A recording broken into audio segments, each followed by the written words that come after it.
BSP की खामोशी बढ़ा रही है विपक्षी दलों की धड़कनें। सोशल इंजीनियरिंग फार्मूले से जीत का दांव 4 बार सत्ता के शिखर पर पहुंची बहुजन समाज पार्टी विधानसभा 2022 के चुनाव में खामोश नजर आ रही है। वजह ये भी है कि पार्टी से तमाम बड़े नेता और विधायकों ने किनारा कर लिया है, लेकिन बीएसपी की खामोशी से विपक्षी दलों की धड़कनें तेज है। बीएसपी अपने सोशल इंजीनियरिंग और कैडर वोट से 2007 का इतिहास दोहराने की तैयारियों में जुटी है। कभी उत्तर प्रदेश के आगरा की 9 विधानसभा सीटों पर 8 पर जीत हासिल करने वाली बीएसपी 2017 के विधानसभा चुनाव में 0 पर आ गई थी, लेकिन जिला पंचायत के चुनाव में मिली शानदार जीत को बीएसपी के नेता शुभ संकेत मानकर चल रहे हैं। फाफामऊ हत्याकांड, प्रियंका गांधी के बाद बहुजन समाज पार्टी की प्रमुख मायावती और आप सांसद संजय सिंह ने भी उठाई इंसाफ की आवाज। फाफामऊ के गोहरी गांव में सामूहिक हत्याकांड को लेकर राजनीति गर्म हो गई है। प्रियंका गांधी के द्वारा पीड़ित परिवार से मुलाकात के बाद बहुजन समाज पार्टी और आम आदमी पार्टी के लोग भी हरकत में आ गए हैं। बहुजन समाज पार्टी की मुखिया मायावती ने एक के बाद एक ट्वीट करके प्रदेश सरकार पर निशाना साधा, साथ ही दलित परिवार को न्याय दिलाने की मांग की। उधर आम आदमी पार्टी के राज्यसभा सांसद संजय सिंह ने घटना की कड़ी निंदा करते हुए इसे जघन्य अपराध बताया है। उन्होंने इस मामले को लेकर राष्ट्रपति से मिलने का समय भी मांग लिया है। स्थानीय स्तर पर भी राजनीति तेज हो गई है। तमाम राजनीतिक और सामाजिक संगठन गांव में पहुंचकर अपनी उपस्थिति दर्ज करा रहे हैं। समाजवादी पार्टी के अलावा कांग्रेस और कांग्रेस के लोग गांव में अपनी मौजूदगी बनाए हुए हैं। किसानों का 29 नवंबर का ट्रैक्टर मार्च स्थगित, सरकार का रुख देखकर अगली रणनीति बनाएंगे, लेकिन तब तक दिल्ली बॉर्डर पर डटे रहेंगे। किसानों का 29 नवंबर को होने वाला ट्रैक्टर मार्च स्थगित हो गया है। अब 4 दिसंबर को संयुक्त किसान मोर्चा की बैठक होगी, जिसमें सरकार के रुख की समीक्षा करके अगली रणनीति बनाई जाएगी। पंजाब की किसान संगठनों ने सरकार के रुख में नरमी बरतते हुए मार्च पर अपना अड़ियल रवैया छोड़ दिया है। सिंघू बॉर्डर पर संयुक्त किसान मोर्चा की बैठक में इस पर फैसला लिया गया। कोविड के नए वेरिएंट के मद्देनजर प्रोएक्टिव रहने और मास्क पहनने की आवश्यकता। पीएम मोदी दक्षिण अफ्रीका में कोरोना वायरस के नए स्वरूप का पता चलने और इससे लेकर दुनिया भर में पैदा हुए आशंकाओं के बीच प्रधानमंत्री नरेंद्र मोदी ने इसके मद्देनजर प्रोएक्टिव रहने की आवश्यकता पर बल दिया और कहा कि लोगों को अधिक सतर्क रहने तथा मास्क पहनने व उचित दूरी सहित बचाव के सभी अन्य उपायों का पालन करने की जरूरत है।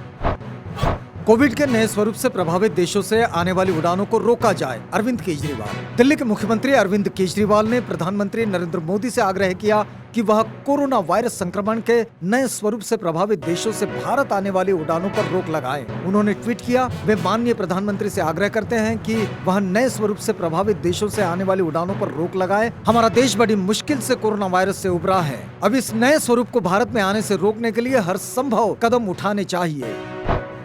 आईएनएस विशाखापट्टनम के बाद भारतीय नौसेना के बेड़े में शामिल हुए पनडुब्बी आईएनएस वेला भारतीय नौसेना ने देश की नौसेना शक्ति में और बढ़ोतरी करते हुए पनडुब्बी आईएनएस वेला को यहां सेवा में शामिल किया। भारतीय नौसेना को कलवरी श्रेणी की पनडुब्बी परियोजना 75 के तहत कुल 6 पनडुब्बियों को सेवा में शामिल करना है। आईएनएस वेला सेवा में शामिल की गई इस श्रेणी की 4थी पनडुब्बी है।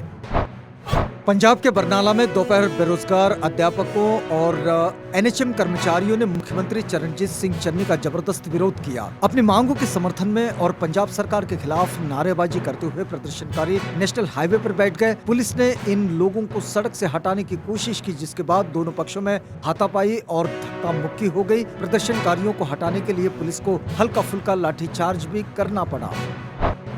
महाराष्ट्र सरकार में अल्पसंख्यक कल्याण मंत्री और राष्ट्रवादी कांग्रेस पार्टी के नेता नवाब मलिक ने फिर एक नया आरोप लगाया है। एनसीपी प्रवक्ता ने कहा कि पूर्व गृह मंत्री अनिल देशमुख की तरह उन्हें भी फंसाने के लिए साजिश शुरू हो गई है। उनका पीछा पिछले कई दिनों से कुछ लोग कर रहे हैं और वे जल्द इसकी शिकायत मुंबई के पुलिस कमिश्नर और देश के गृह मंत्री अमित शाह से करने वाले हैं। प्रधानमंत्री नरेंद्र मोदी ने यूपी के नोएडा इंटरनेशनल एयरपोर्ट जेवर एयरपोर्ट की आधारशिला रखी। इसके बाद कई भाजपा नेता ने जेवर एयरपोर्ट को लेकर फोटो और वीडियो शेयर करना शुरू कर दिया।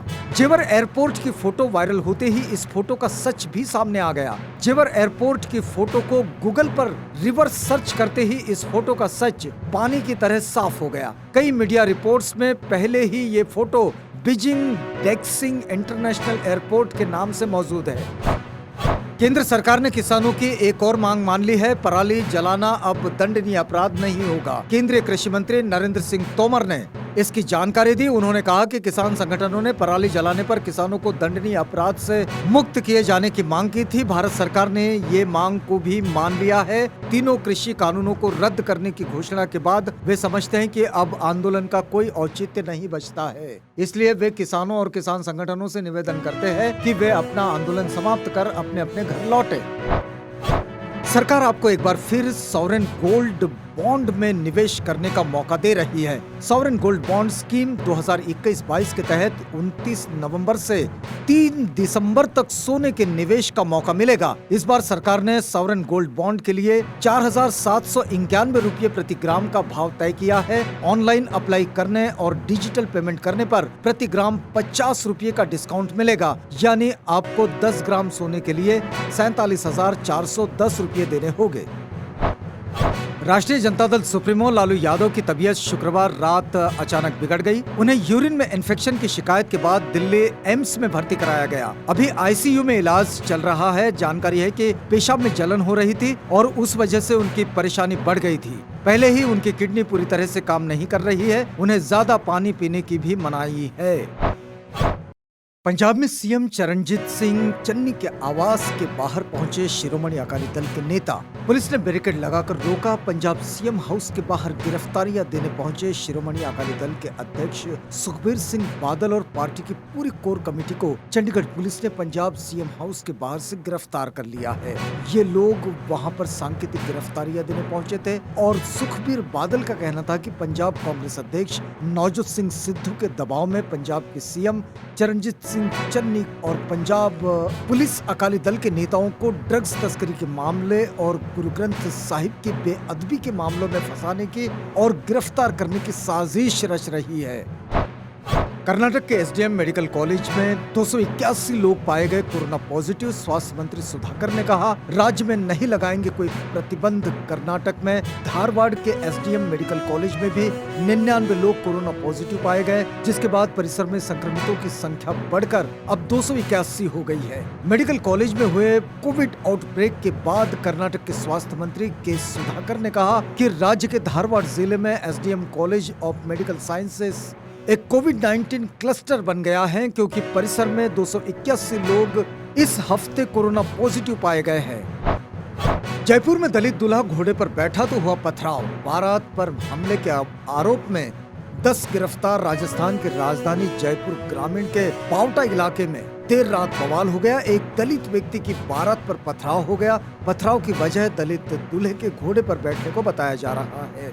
दलित दूल्हे की बारात पर कथित तौर पर हुए पथराव के बाद पुलिस ने कम से कम 10 लोगों को गिरफ्तार किया है। घटना में 12 लोग घायल हो गए हैं। एक स्थानीय कांग्रेस विधायक ने पुलिस सुरक्षा के तहत शादी की बारात की रक्षा करने में विफल रहने के लिए प्रागपुरा पुलिस स्टेशन के पूरे स्टाफ को निलंबित करने की मांग की है। दिल्ली के मुख्यमंत्री अरविंद केजरीवाल ने मोहाली में टीचरों से कहा कि आप 2003 से भर्ती हुए हो, इसके बाद 18 साल में 10 साल अकाली और 8 साल कांग्रेस के रहे, लेकिन उन्होंने कुछ नहीं किया। एक बार एक मौका इस छोटे भाई को देकर देखो, अगर वे भी न करें तो अगली बार उन्हें लात मारकर भगा देना। एक बार विश्वास करके देखो। केजरीवाल ने कहा कि वे लोग भी आंदोलन से निकले हैं। उनका मिशन है कि जहां भी जाओ स्कूल पहले ठीक करो। जब तक आप परेशान होंगे वे सुधार नहीं कर सकते। दिल्ली के टीचरों को उन्होंने ट्रेनिंग के लिए फौरन भेजा। केजरीवाल ने कहा कि टीचरों को पक्का तो हर हाल में करेंगे। विश्व स्वास्थ्य संगठन ने कोरोना वायरस के नए प्रकार ओमिक्रॉन को तेजी से फैलने वाला और चिंताजनक बताया। विश्व स्वास्थ्य संगठन की एक सलाहकार समिति ने दक्षिण अफ्रीका में पहली बार सामने आए कोरोना वायरस के नए प्रकार को बेहद तेजी से फैलने वाला चिंताजनक प्रकार करार दिया है और ग्रीक वर्णमाला के इस वेरिएंट को ओमिक्रॉन का नाम दिया है। रूस के राष्ट्रपति 6 दिसंबर को दिल्ली में पीएम मोदी से मुलाकात करेंगे। दोनों देशों के बीच ये बातचीत होगी। कई दिनों से इस बात के कयास लगाए जा रहे थे कि पुतिन भारत दौरे पर कब आएंगे। हालांकि दोनों ही देश इस यात्रा के बारे में कुछ भी कहने से बच रहे थे। इसकी वजह ये मानी जा रही थी कि इसी महीने भारत और अमेरिका के बीच अहम बातचीत होनी थी। हालांकि अब रूस से बातचीत के बारे में औपचारिक घोषणा कर दी गई है। तुर्किस्तान इस्तांबुल में महिला प्रदर्शनकारियों को रोकने के लिए पुलिस ने आंसू गैस के गोले दागे। तुर्की के इस्तांबुल में महिला प्रदर्शनकारियों को महिला अत्याचार उन्मूलन के लिए मनाए जाने वाले अंतर्राष्ट्रीय दिवस पर इस्तांबुल की मुख्य सड़क पर ये मार्च निकाला गया। महिलाओं ने रैली के दौरान रंग बिरंगी तख्तियां हाथ में ले रखी थी। उन्होंने नारे भी लगाए और यूरोपीय परिषद की इस्तांबुल संधि में देश के बने रहने की मांग की। National shooting championship Madhya Pradesh की मानसी का कमाल 10 मीटर क्वालिफायर राउंड में 627 अंक लेकर हासिल किया पहला स्थान। मध्य प्रदेश के भोपाल में चल रही 64वीं राष्ट्रीय शूटिंग चैंपियनशिप में राज्य की निशानेबाज मानसी सिंह ने कमाल कर दिया। उन्होंने महिला वर्ग में 10 metre air rifle qualification round में अपना दबदबा कायम रखते हुए 654 से 627 अंक बटोरे। वही इस प्रतियोगिता में क्वालिफिकेशन राउंड में टॉप पर रही। भारत की मनिका बत्रा, जे साथियान के अलावा शरद कमल और अर्चना कामत की जोड़ियां यहां विश्व टेबल टेनिस चैंपियनशिप के प्री क्वार्टर फाइनल में पहुंच गई है। मनिका और साथियान ने पुएर्टो रिको के एड्रियाना डियाज और ब्रायन अफनडोर को 3-1 से और शरद और अर्चना से मिस्र के उमार असार और डीन मेशरेफ को 3-2 से पराजित किया। सलमान खान और आयुष शर्मा की फिल्म अंतिम द फाइनल ट्रूथ सिनेमाघरों में रिलीज हो चुकी है। इस फिल्म के रिलीज से एक दिन पहले जॉन अब्राहम की फिल्म सत्यमेव जयते 2 रिलीज हुई है। इस फिल्म का पहले दिन बॉक्स ऑफिस पर कुछ खास प्रदर्शन तो नहीं रहा था। अब अंतिम भी रिलीज हो गई है। अंतिम में सलमान और आयुष के काम की खूब तारीफ हो रही है और इन फिल्म ने पहले दिन अच्छी शुरुआत भी की है।